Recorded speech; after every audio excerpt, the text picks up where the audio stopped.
প্রিয় দর্শক, আসসালামু আলাইকুম। আমি আসছি সিলেট। এই যে দেখুন, স্যারে বাগান করছে। বাগানের ভিতরে স্যারেদের বাগান এটা। এই যে টমেটো লাগাইছে, পাইকে রয়েছে, খাওয়ার লোক নাই।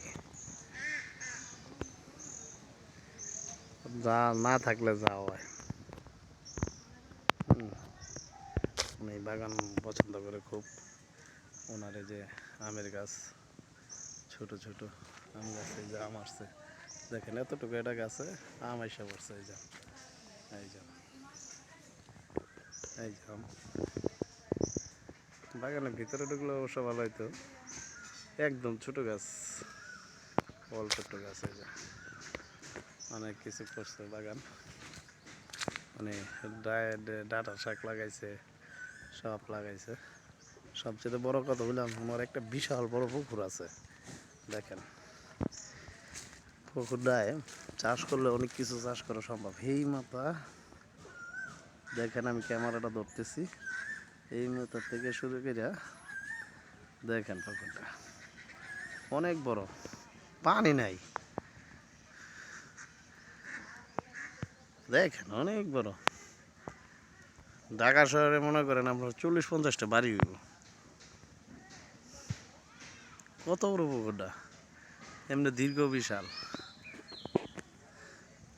পাশে তো বিশাল। এই একটা মুড়ি এন থেকে শুরু করে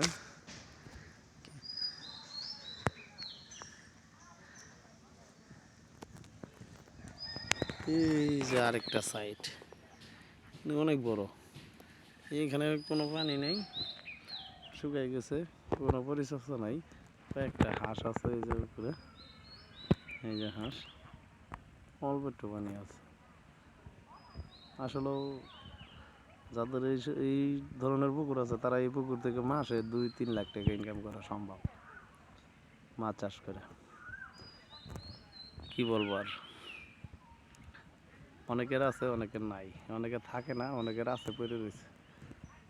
ঠিক আছে, ভালো থাকবেন, সুস্থ থাকবেন, সবাই ভালো থাকবেন। আমার জন্য দোয়া করেন। আমি এখন সিলেটে আছি। আমি যদি হয়তো আজকে চলে যাব ঢাকার উদ্দেশ্যে, সবাই আমার জন্য দোয়া করবেন। আসসালামু আলাইকুম।